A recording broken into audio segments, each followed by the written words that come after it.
নমস্কার বন্ধুরা, আমি পম্পার পাঁচমিশালি চ্যানেলে আপনাদের সকলকে স্বাগত। বন্ধুরা, আজকের আলোচ্য বিষয় হচ্ছে শিম গাছ। খুব সাধারণ একটা সবজি, কিন্তু যখন নিজের ছাদে হয় তখন ভীষণ ভালো লাগে। তো সেরকমই একটা শিম গাছ নিয়ে কিছু বলবো আপনাদের। খুব ছোট ছোট জিনিসই বলবো।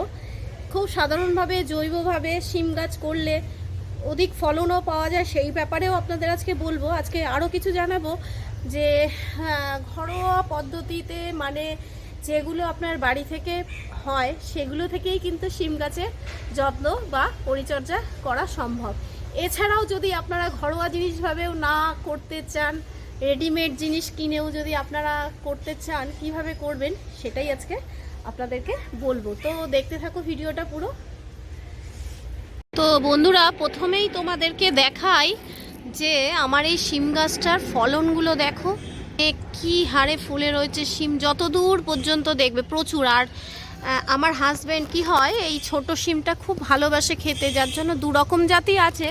এই ছোট শিম গাছটা আগের বছর বসিয়েছিলাম, তো এই বছর কি হয়েছে বলো তো, ওইটার গোড়াটা রেখেছিলাম, বুঝতে পারিনি যে ওই গোড়া থেকে শিম গাছ এত লতিয়ে এত, যাই হোক হয়ে গেছে। এই গাছটাতে তোমরা আগের বারও আমার ভিডিওতে দেখেছো, এই গাছটাতে আগের বারও অনেক থোকা থোকা শিম হয়েছিল। শিমের আসলে কি বলতো, ওই জাতটা খুব ভালো। আর এবছর তো নেটের ওপরে তুলেছি, আগের বছর কোনো রকম লতিয়ে টতিয়ে তুলেছিলাম। হ্যাঁ, তো এই বছর কি হচ্ছে বলো তো, এবছর আমি নেটটা বিছিয়েছিলাম, তোমাদের দেখিয়েছিলাম, তো ওই নেটেই হয়েছে। যাই হোক, চতুর্ধারে দেখো প্রচুর শিম, প্রচুর। এই শিম গাছটা যখন আমি লাগাই, এই শিমটা হচ্ছে আরেক জাতের শিম, এটা একটু চ্যাপ্টা, ওটা একটু লম্বা। হ্যাঁ, তো এই শিম গাছগুলো আমি যখন লাগাই তখন মাটিটা আমি কি প্রস্তুত করি সেটা প্রথমে বলবো তোমাদের। আর এইটা দেখো আমি দিয়েছি, এই যে মাছের ওই যে পেটিগুলো হয় না, সোলার পেটি, ওই পেটিতে দিয়েছি। পেটিটা খুব বড় না, যাই হোক ছোট পেটি, তাও ঠিকঠাকই আছে। শিম গাছের মাটিটা তৈরি করার সময় একটু গোবর, হাড় গুঁড়ো, শিংচাচি আর একটু ফিউরোডন মিশিয়ে নিয়েছিলাম। হ্যাঁ, তো প্রথমে ফিউরোডন দেইনি, প্রথমে গোবর সার মাটিতে প্লেন গাছটা বসানো ছিল। তারপরে যখন দেখলাম ফুল আসা শুরু হয়েছে আর আমার বাগানে খুব কীর্ণ হচ্ছে, তার জন্য ফিউরোডন আর মাটি, গোবর সার, শিংচাচি আর হাড় গুঁড়ো দিয়ে গাছটা বসিয়েছিলাম। হ্যাঁ, এবার গাছটা যখন ফুল চলে এসছে না, তখন আমি কি করেছি বলো তো, তখন আমি এই গাছটার মধ্যে আমার সবজির খোসা, পেঁয়াজের খোসার জল থাকে, তোমরা ভালো করেই জানো।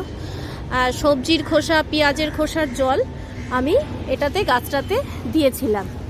এবার দেখো অনেক শিমই হয়েছে, দিয়ে গাছটা ফুলগুলোকে বেশি করে এনেছিলাম। পেঁয়াজ পাতার রসে তোমরা জানো প্রচুর পটাশের কাজ করে, তার জন্য ফুল প্রচুর এসছিল। প্রচুর শিম রোজই পাড়া হচ্ছে। আজকে যদিও শিম পাড়া হয়নি, তোমাদের দেখাবো বলে ভিডিওটা। হ্যাঁ, তো শিম পেঁয়াজের রস দেওয়াতে প্রচুর শিমের ফুলটা এসছিল, আর ফুলগুলো দাঁড়াচ্ছিল কম। তখন আমার গোড়াতে আমি ভাবলাম গোড়াতে আরেকটু মাটি দিতে হবে, অল্প মাটিতে যেহেতু গাছটা বসানো, সেহেতু আমাকে আরেকটু মাটি দিতে হবে। তো হাফ মাটি দিয়ে প্রথমে গাছটা বসানো ছিল, তারপরে যখন ফল ফুল চলে আসে তখন ওটাকে আমি পুরো মাটি দিয়ে এভাবে ভরে দিয়েছিলাম। আর গাছে কি করেছিলাম বলো তো, এই শিম গাছ বলো, সবজি গাছে না খুব পোকা ধরে, বুঝলে। তার জন্য আমি কি করেছি বলো তো, এতে প্রচুর পরিমাণে ছাই ছিটিয়ে দিতাম। আর আমার ওই এরকম টিস্যু পেপার কিছু থাকে, কিছু পোকাকে আমি অনেক সময় হাত দিয়েই করে মেরে ফেলি। কারণ হচ্ছে অনেক সময় কি হয়, সব সময় স্প্রে নিজেরা খাবো, তো আমি স্প্রে এইসবগুলো একটু কমই দেই। হ্যাঁ, তো যাই হোক ওইভাবেই করেছিলাম। বারবার আমি ওই রকম যখনই দেখতাম পোকা, টিস্যু পেপার আর দিয়েছিলাম ছাই দিয়ে দেওয়ার পরে আমি হলুদ আর ওই কর্পূর দিয়েও মাঝখানে স্প্রে করতাম। স্প্রে করার পরে পোকাগুলো আস্তে আস্তে পড়ে গেল, আর যখন মাটিটা ভরে দিলাম তখন ফলগুলো আস্তে আস্তে ভালোভাবেই দাঁড়ালো এবং বড় হলো। এই যে এই পেটিটার হাফ পেটি প্রথমে মাটি দিয়েছিলাম, তারপরে যখন ফুলগুলো চলে এসছে তখন মানে ভরে একদম মাটি দিয়েছিলাম বলে ফুলগুলো আর নষ্ট হয়নি, ভালোভাবেই শিমগুলো হয়। যেহেতু বারবার ঘুরে হয়, আমি কিন্তু পেঁয়াজের খোসার জলটা এখনও কিন্তু বন্ধ করিনি। তবে অন্য গাছে আমি কলার খোসার জল দেই, সবজির খোসা জল দেই, আমি কিন্তু শিম গাছে শুধু পেঁয়াজের খোসার রসটাই বেশি করে জলটা দিচ্ছিলাম, পেঁয়াজের খোসা ভিজিয়ে জলটা ছেঁকে গোড়াতে দিচ্ছিলাম। আর এবং কি আমি খুব ভিজিয়ে করে গাছে জল দেই না, গাছে একটু সকালে তারপরে জলটা দেই। আর পেঁয়াজের খোসা জলটা দেওয়ার সময় অনেক সময় গাছটা প্লেন জলে একটু ভালোভাবে দিয়ে নেই, দেওয়ার পরে ভালো করে গাছটা ভিজিয়ে তারপরে দেই। তবে হ্যাঁ, যারা চান তারা ফাঙ্গিসাইড, যে কোনো ব্যাভিস্টিন বলুন, সাফ বলুন, যে কোনো একটা ফাঙ্গিসাইড বারবার স্প্রে করবেন। কারণ হচ্ছে শিম গাছ, লাউ গাছে একটুখানি পোকার উপদ্রব হতেই থাকে। লাউ গাছের ডগাতে যেমন হয়, আর শিমের ফুল বেরোলে খুব বেশি হয়। মাকড়সা দেখবেন, এক ধরনের মাকড়সা পাতাগুলো জড়িয়ে ধরে কি বলে, জড়িয়ে ধরে ডিম পাড়ে, এগুলো খুবই বিপজ্জনক।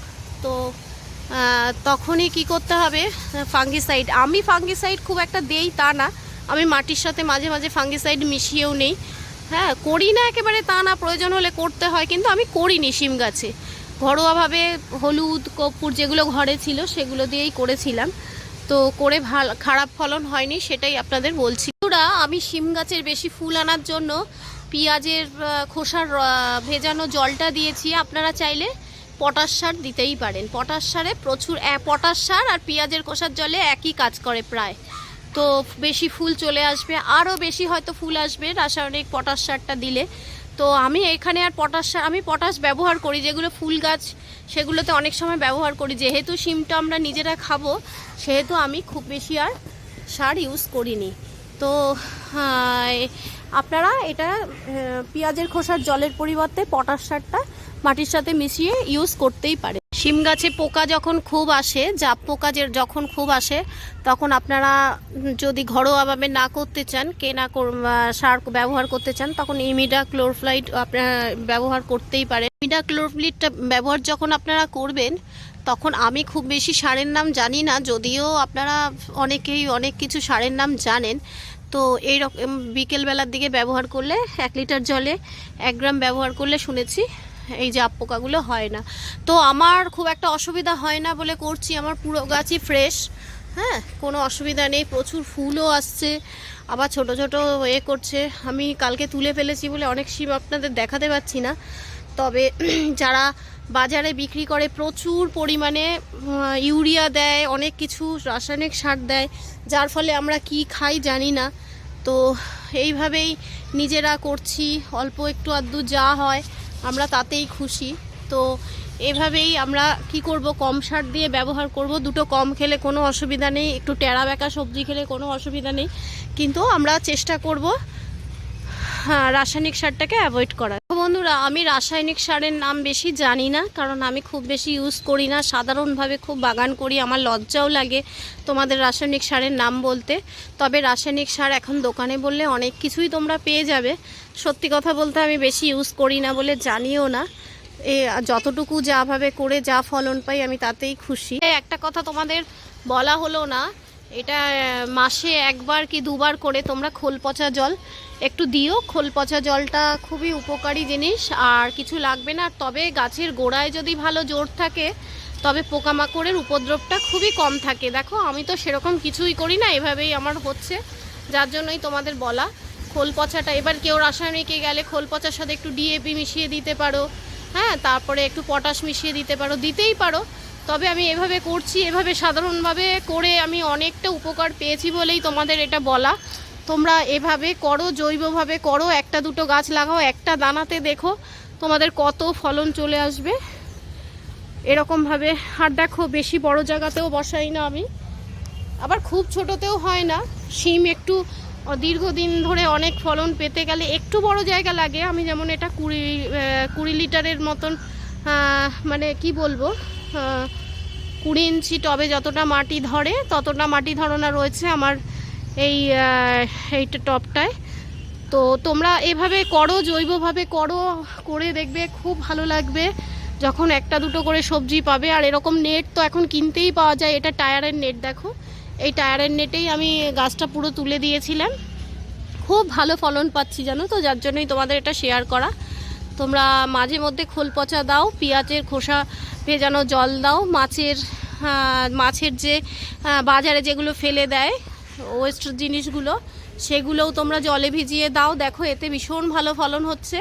আর হলুদ, ছাই এগুলো তোমরা ব্যবহার করো। পুরোনো আগেকার দিনে খুব বেশি রাসায়নিক সার জানতোই না লোকে, এভাবে করেই করতো। তো আমিও এইভাবেই নিজে যতটা যা পারি করি, তোমাদেরকে একটু বললাম যদি তোমাদের উপকার লাগে। তো এইভাবে শিম করে আমি ভালো উপকার পেয়েছি বলেই তোমাদের জানালাম। নমস্কার, ভিডিওটা এখানেই শেষ করছি। দেখা হবে পরবর্তী কোনো ভিডিওতে। সবাই খুব ভালো থাকো।